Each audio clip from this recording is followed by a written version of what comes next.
Welcome to Israel Now News. I'm Yochanan El-Rom. And I'm Erin Viner. In our top story, Israeli Prime Minister Benjamin Netanyahu has declared his intention of coordinating efforts with U.S. President-elect Donald Trump to roll back the Iranian nuclear accord. Netanyahu made his comments in a wide-ranging interview with CBS's 60 Minutes. The Israeli leader said it's not too late to undo the deal, which the administration of President Barack Obama considers to be a landmark foreign policy achievement. During his campaign for the White House, Trump vowed to tear up the nuclear deal, echoing Israel's view that it's one of the worst agreements in history. Prime Minister Netanyahu also revealed that he has formulated 5 detailed alternative proposals to the Iran agreement, which he plans to discuss with Trump when the Republican standard-bearer takes office next month. The Palestinian Authority continues to reject Israel's overtures of peace and instead embraces its platform of incitement to violence against Jews. The Palestinian media watchdog group is reporting that the official television station of PA President Mahmoud Abbas's Fatah Party aired a music video 72 times this past month that celebrates the faction's terrorist past. Lyrics from the decades-old Palestinian fight song include a stanza hailing the death of Palestinian martyrs in armed struggles with Israel. Images show former terrorist training camps and PLO terrorist leader Yasser Arafat handing out rifles. The video was also played at the Palestinian Authority headquarters in Ramallah during the recent 5-day Fatah Party leadership conference. Jerusalem may soon agree to accept an offer from Washington to take custody of an alleged Kenyan terrorist. The U.S. is currently holding Mohammed Abdul Malik Bajabu at the Guantanamo prison for his alleged role in 2 separate terror attacks. On November 28, 2002, an Israeli-owned hotel in Mombasa was the target of a car bombing that killed 13 people. Later the same day, a surface-to-air missile was fired at an Israeli airliner with 271 passengers on board, but missed its intended target after the jet took evasive action. The 43-year-old suspected terrorist has reportedly confessed to major involvement in both crimes. It remains unknown how the U.S. captured the alleged Muslim extremist, who's been detained at Guantanamo since 2007. Congress has been seeking third-party nations to take the remaining inmates from the facility who have been deemed too dangerous for release. Israeli Defense Minister Avigdor Lieberman is making it clear that Israel has absolutely no interest in becoming involved in the Syrian civil war, but will take any action necessary to defend itself. He made the statements in what's being widely interpreted as a confirmation that the Jewish state is behind recent airstrikes in the Arab Republic. One attack took place near a Damascus military airport, as well as a weapons depot near the Syrian capital and a Hezbollah convoy. Lieberman said Israel's defense policy includes several red lines. These include the prevention of harm to the nation's citizens, damage to the nation's sovereignty, and the keeping of weapons of mass destruction from reaching Hezbollah terrorists in Lebanon for use against the Jewish state. There are only about 1,200 Christians remaining in Gaza, and that number is steadily declining. The community amounts to less than 1% of the population living in the territory run by Hamas Islamist terrorists. One artist is doing what he can to preserve his Christian heritage through his works. Nasser Jeldha has a studio in the heart of Old Gaza City, not far from a 5th century Orthodox church. The 57-year-old spends his days carving religious figurines as well as low-relief carvings of biblical scenes and painting portraits of Jesus and Mary Magdalene. Gaza's Christians suffer occasional attacks by hardline Islamist groups against cemeteries and other symbols of their faith. The Baptist manager of the last Christian bookshop in the enclave was murdered just a few months after Hamas seized control of the territory in 2007. An Israeli-American mother is suing Syria and Iran for funding the 2014 Hamas murder of her teenage son and 2 of his friends. Rachel Frankel testified before a federal judge in Washington as part of a lawsuit made possible because her 16-year-old son Naftali was also a U.S. citizen. Frankel's lawyer says the evidence will prove that Tehran and Damascus funneled around $57,500 through a so-called Gaza charity organization called An-Nur to the Hamas terrorists who were killed while resisting arrest. Israeli and CIA intelligence agents are also expected to testify in the case. The abduction of the 3 Israeli youth ignited a widespread search that eventually expanded into the 2014 conflict with Hamas.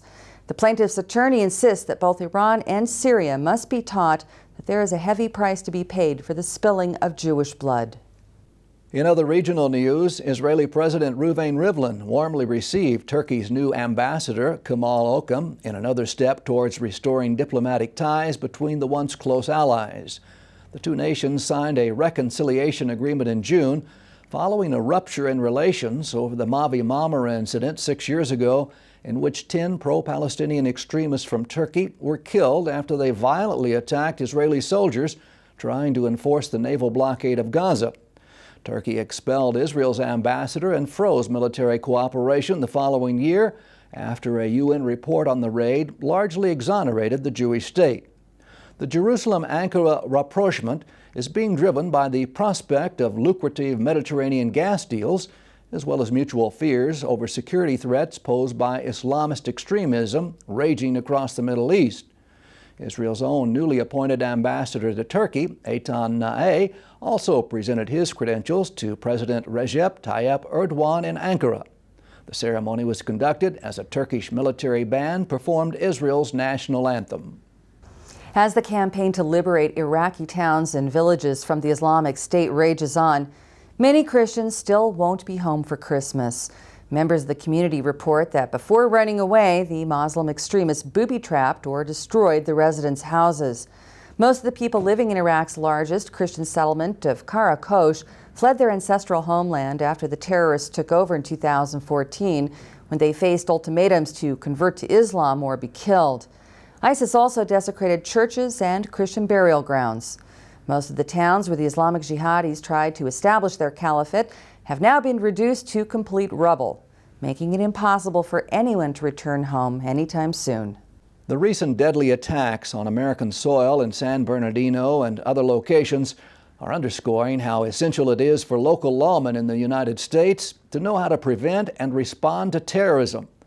Police delegations from across America have been coming to Israel to learn more from the national police and other security services that are world-renowned for their ability to combat such threats.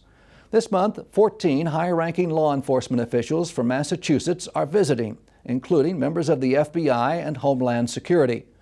The group told local media how impressed they are with Israel's speed in responding and rebounding from attacks, as well as the use of technology to fight crime. The Israeli public also earned praise for having a high level of awareness to security risk and their willingness to report suspicions to police, which these officers say they'd like to see more of back home. Whether it's reading a newspaper or looking at your smartphone screen, if you're over the age of 40, you may need reading glasses. Or you can just get rid of those spectacles within 3 months if you have the discipline to stick to a training regime offered by a new Israeli mobile app. The appropriately named Glasses Off is an exercise program for the eyes. It works by using a special kind of graphics to stimulate the part of the brain responsible for image processing. That in turn increases the effectiveness of the neurons in the primary visual cortex. The Israeli company claims that those who use the program 12 to 15 minutes a day, 3 times a week, will no longer require reading glasses. The app's already been tested on Israeli Air Force fighter pilots aged 40 and over who experienced significant improvement in their near vision abilities, image processing speed, and even depth perception.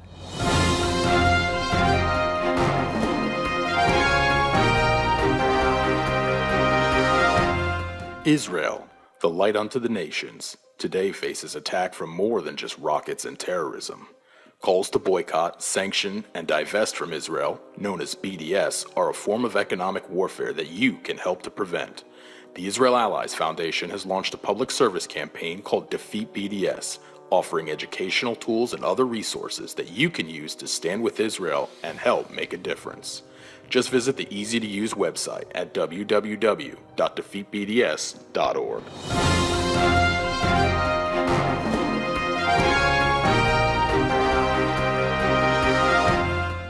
That concludes the news portion of our show. Stay tuned for Ask the Source with Josh Reinstein.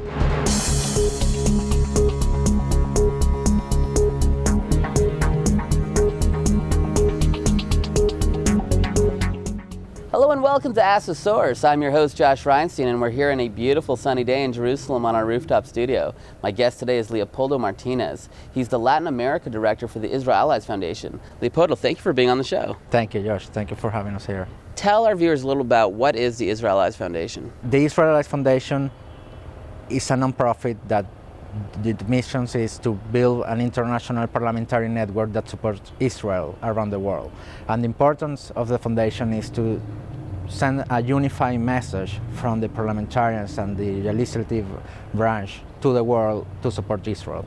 We're not seeing a lot of support from Latin America in the past, but now we're starting to see some more support. What's changed? Recently, we are seeing a lot of changes in Latin America because the populist regimes are losing economic power, and that is harming their ability to keep their regimes. And in countries like Peru, like in Brazil, like Argentina, we are seeing some changes.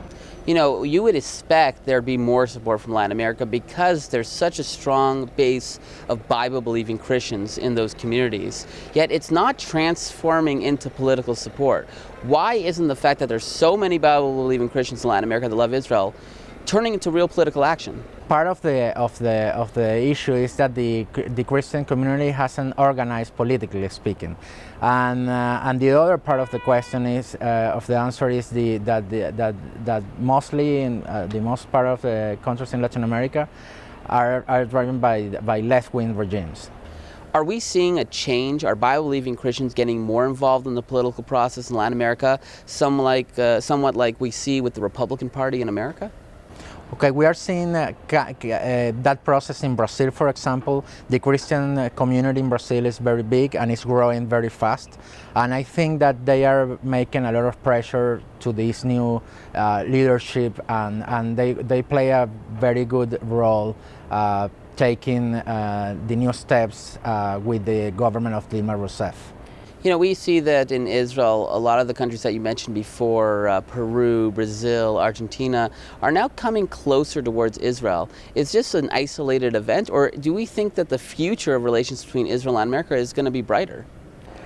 We are seeing a lot of changes in Latin America, and I don't think that it's an isolated event. What happened in the elections in Peru, in Argentina, and what is happening in Brazil right now is not an isolated. I think that it's going to be transformed and spread to other countries in Latin America. You're also in charge of the relationship with Caribbean countries when it comes to the Israel Allies Foundations. Those countries have very strong Christian populations. How important is the Caribbean nations when it comes to pro-Israel advocacy? All the Caribbean nations are very important for us, but we are not seeing too much change. We would like to see more changes in the Caribbean countries towards Israel. You know, the Caribbean countries have 14 votes in the UN. Can this be potentially something that is a game changer for Israel if we can get those Christian votes activated? For sure, and I think that's something that the Minister of Foreign Affairs and the Israel Allies Foundation needs to do is to focus more in Caribbean countries, because one vote, for example, from Haiti has the same value than a vote for France, for example. And we see that the oil prices are falling, and this is hurting countries like Brazil, Venezuela, other places in South America. Is this also helping the relationship with Israel because these oil-rich countries like Iran don't have such a grip on those nations? Yes, for sure. I think that the decrease in the oil prices are damaging the Chavista Bolivarian agenda to penetrate the Caribbean countries, and that is going to help not only to Israel but all the democratic efforts in the region. Leopoldo, there are literally tens of millions of people watching this show. What message do you have for our viewing audience?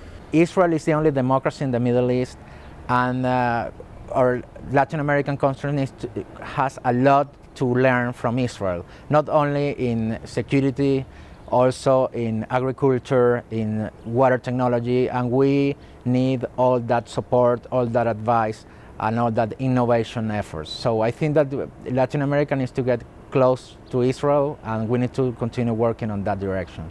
Leopoldo, thank you for being on the show, and thank you for tuning in to Ask the Source. I'm your host, Josh Reinstein. Now back to the studio.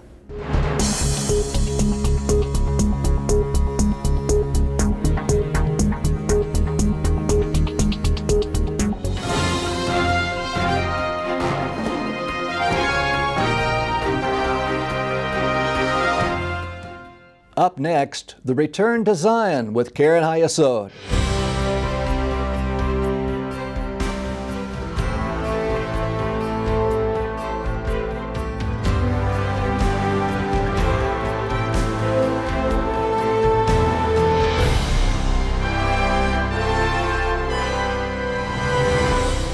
Hello and welcome to the Return to Zion with Keren Hayesod. I'm Eliezer Moody Sandberg, World Chairman of Keren Hayesod, the leading official fundraising organization for the State of Israel. It was foretold that the children of Israel would return to their land on the wings of eagles. This is why it was so important for Keren Hayesod to support the establishment of Israel's first airline. I hope you enjoy. God bless you from Jerusalem. The divine promise of bringing the children of Israel to their land was given to Moses at the foot of Mount Sinai.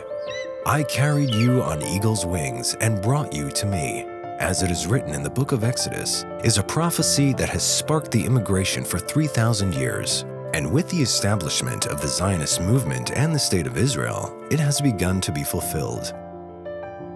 Eagles made of steel of El Al Airlines have taken to the skies of the Holy Land, carrying with them hundreds of thousands of new immigrants to Israel. They have come from Yemen and Iraq, from North Africa and Ethiopia, from Russia and Ukraine. El Al, Israel's flagship carrier, was established with the support of the donors of Keren Hayesod, a global organization authorized by the Israeli government to raise funds for Israel's most important priority projects. Most urgent is the task of bringing Jews to Israel from countries of distress where they face danger. Just after Israel's establishment, nearly 50,000 Jews were brought to Israel from the ancient Yemenite Jewish community. In 1951 and 1952, more than 130,000 Jews from Iraq were brought home to safety in Israel. El Al Airlines was a key player in these airlifts and in waves of immigration since. Perhaps no one better epitomizes Israel's immigration story than Aryeh Oz. He was accepted into the pilot school of the Israel Air Force and earned his pilot's wings in 1956, and after completing his military service, joined El Al Airlines. He returned to the Air Force in 1991 to fly a jumbo jet taking Ethiopian Jews home to Israel in Operation Solomon. We were about to evacuate 14,500 Ethiopian Jews from Addis Ababa to Tel Aviv. I flew a 747. We had 760 seats, and I sat on the floor between the seats. We had 1,087 souls on board. I said it's our obligation as the Jewish people to bring everybody to Israel. I felt so happy, that I took part in an operation like this. When we descended and came over Jerusalem, there was not one person in the cockpit who had no tears in his eyes. For nearly 100 years, Keren Hayesod's vision has turned the dream of the return of the Jewish people to Israel into reality and remains at the center of efforts to sustain and develop a flourishing Jewish homeland in fulfillment of biblical prophecy. Every time that when I made my walk around in order to see that the aircraft is serviceable, I always looked up and saw the Star of David and said to myself, gee, I'm flying El Al. This is El Al. This is Israel. This is the Jewish people.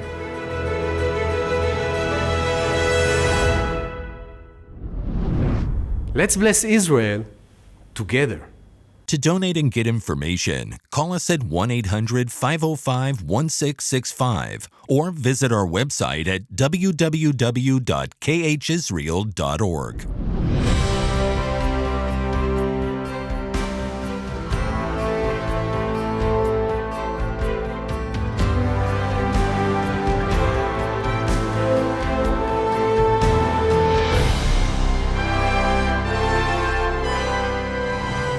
In the book of Genesis, one of the first commandments that God gives to Abraham is Lech Lecha.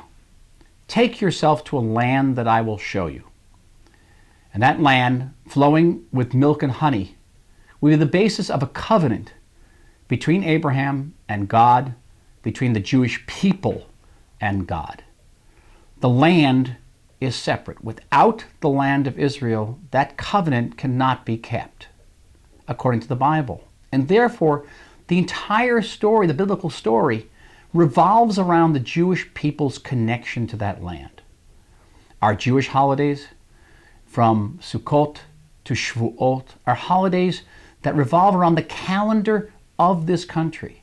We celebrate a harvest festival when there is harvest in the land of Israel. The city names of this country, even though over the years they might have been Arabicized, are Hebrew names. There's a country neighboring us called Jordan. It's called Jordan because it's named after a river. And the river in Hebrew is Yarden. It's a Hebrew name. Not an Arabic name, not a Greek name, not a Latin name. It's a Hebrew name. All the names here are Hebrew names because this is the land of the covenant. This is the land that God gave to Abraham. And through Abraham, it is the land that God gave to all of us who honor and respect and believe in that covenant. Lift up your eyes and look around. All your children gather and come to you. Biblical prophecy is unfolding right before your very eyes. The people of Israel are returning to the Promised Land after 2,000 years of exile. But millions of Jews are still waiting to come home. Violent anti-Semitism threatens many of the Jews. We must rescue them before our window of opportunity slams shut. Bless Israel by supporting Keren Hayesod UIA, the official fundraising arm of the Jewish state. Together, we can help fulfill the prophecies of the Bible. Let us bless Israel together. To donate and get information, visit our website kh-uia.org.il.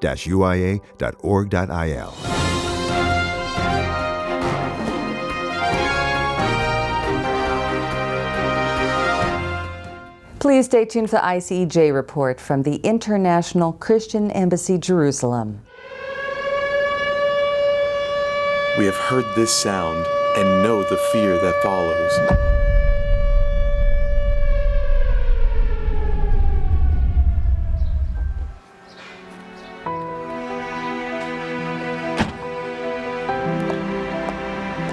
We have seen the struggle of putting food on the table.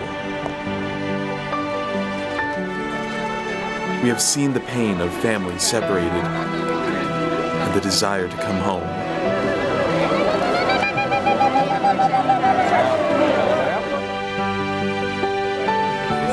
We have heard the painful stories of those who are starting over.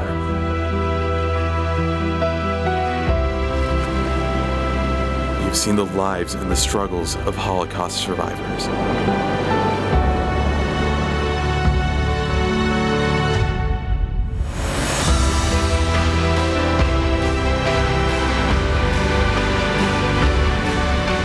Because of you, 95 people and 6 bomb shelters can have a safe haven for when terror attacks strike communities in vulnerable areas. Because of you, 970 people celebrated the Passover with dignity and joy. Because of you, after years of waiting and praying, nearly 2,000 brothers, sisters, sons, and daughters from 11 nations came home to Israel through the work of ICEJ Aliyah.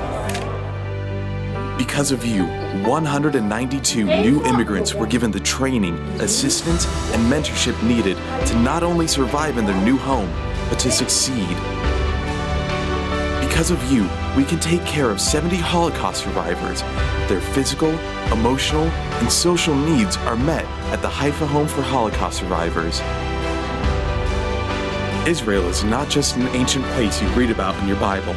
It is made up of people, and it's because of you that we are able to show the love of God to them in a tangible way.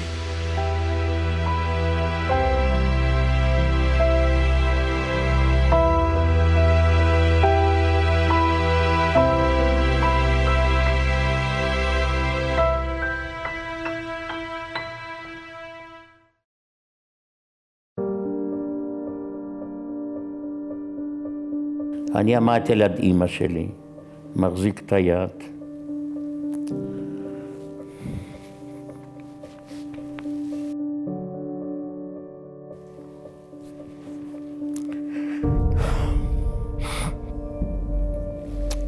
אמא התכופפה עליי, לי ביידיש קוראים מוטל. והיא אומרת לי, מוטל, תנסה לברוח, שתוכל לספר מה היה פה.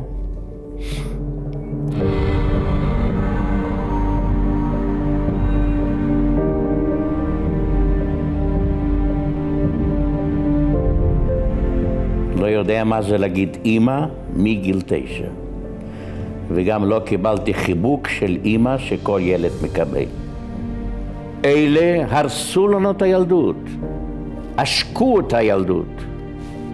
אתם יודעים שהמלחמה לא נמשכה לא חודש, חודשיים או שנה ושנתיים, נמשכה איזה 5 שנים.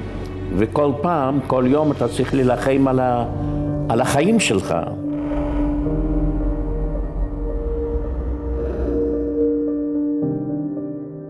For many Holocaust survivors in the latter part of their years, it's becoming difficult to live on their own. That's where the ICEJ Home for Holocaust Survivors comes in. The staff take care of their needs and a nurse is on call to make sure they stay healthy. אנחנו לעת זקנה, קשה לנו לתפקד בבית. לי יש בית, יש הכל. וזה ארגון בעזרת השגרירות הנוצרית, שאני יודע שהם תומכים בנו, ותומכים יפה, ואנחנו חיים על רמה. The survivors go on outings around Israel and enjoy a wide variety of activities. They celebrate major events they missed while struggling to survive the Holocaust. Mordecai and the other 70 Holocaust survivors at the Haifa home are cared for on a daily basis because of partners like you. We cannot maintain this home without your financial support. So go to icej.org/Haifa and partner with us today.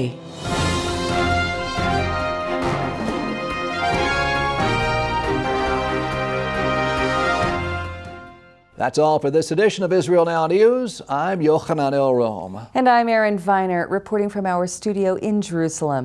Please join us again next week for all of your Israel updates.